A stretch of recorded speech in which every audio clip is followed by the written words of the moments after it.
This is our MRS22 Spring 2022 Midterm 1 Review, Part 3. So here, Carla wants to start a college fund for her daughter Lila. She puts $62,000 into an account that grows at a rate of 2.55% per year, compounded monthly, which is some pretty important information here. Compounded monthly. That's going to affect the type of function we use. So the first part says write a function COT represents the amount of money in the account T years after the account is opened, given that no more money is deposited into or drawn from the account. So we'll work with that. Now, in this case, we have a rate of 2.55% per year, starting with $63,000. We're going to be using our formula in this case. Well, we use COT, but usually it's AFT. So we'll use COT. E equals our initial amount, A sub 0, times 1 plus r over n raised to nt power. And so whenever we have compound interest that's not continuous compounding, we use this formula here. And we see in this case a sub 0, our initial value, which is going to be $60,000. Our rate, which is 2.55%, is really 0.0255. And n, the number of times we're compounding, is going to be 12 because of the monthly. Number of times a year, 12 months a year, that's what we have. So our first part would be, in this case, the formula C of t equals $63,000 times 1 plus 0.0255 over 12 raised to 12t power. So that's the first part. That's your function we're going to use. Now the second part says to calculate algebraic the number of years it'll take for the account to reach $100,000 to the nearest hundredth of a year. So we're trying to find t in this case. But we are told in this case we're going to be having $100,000 to be the amount we're going to get at the end.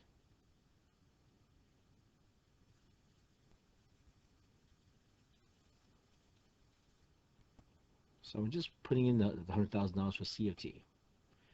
We're going to solve for t.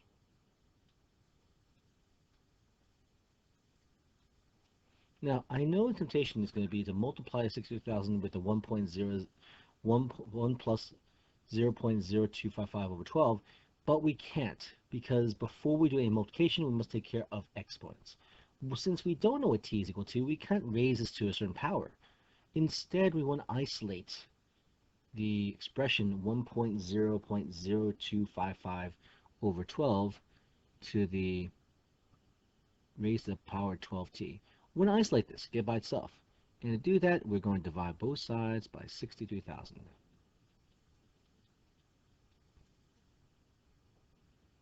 Now, you can write all the decimals out, but I personally I'm gonna simplify this to, in this case, 100 over, oops, wrong pen, 100 over 63, because the 3 zeros divide out, is equal to, now let's calculate the 1 plus 0.02255 over 12.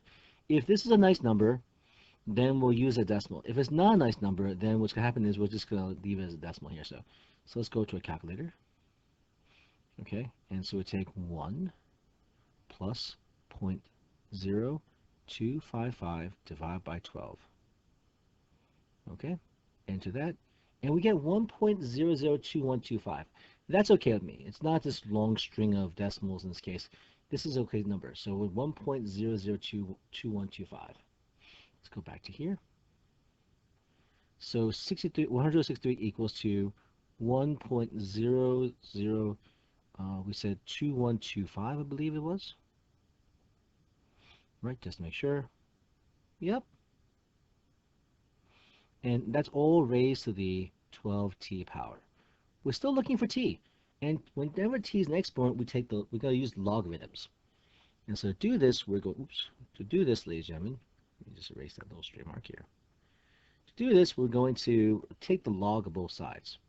So that means, in this case, we'll have the log of 100 over 63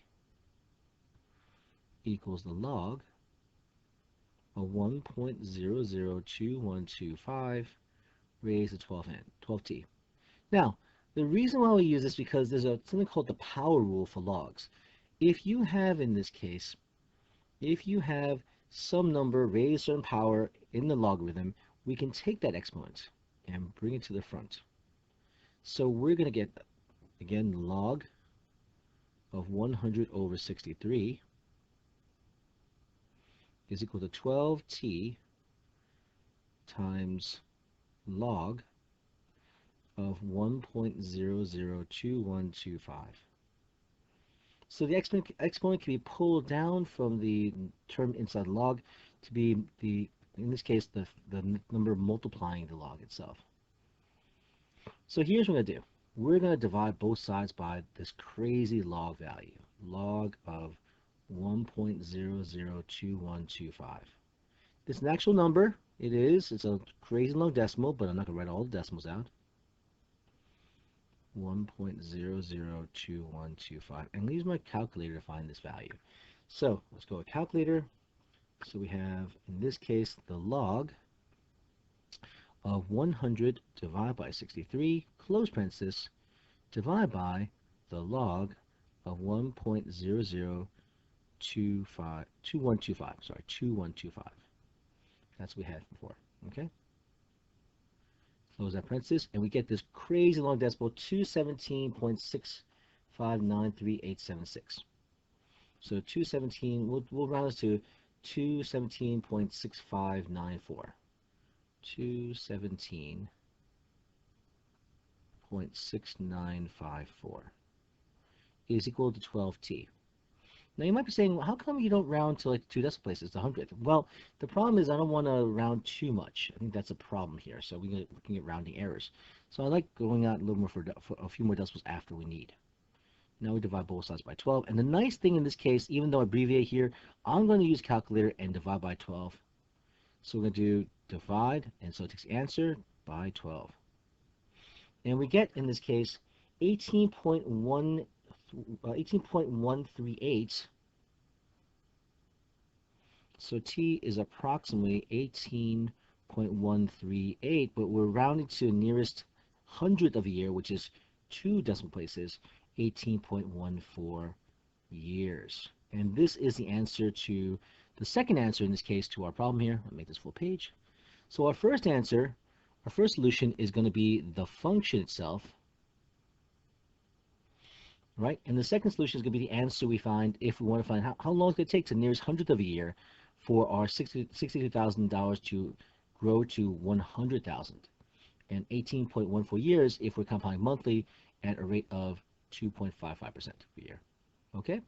So yeah, definitely want to make sure you are familiar with the formula of the compounded interest, and in this case, know how to use logarithms to find the answer. You're definitely going to have to use logs to solve for this and all, if you got to show work for your problems and all. So, okay? Hope this is helpful. All right, and watch out for the other parts coming up and all. So thanks so much for watching. Take care. See you next video.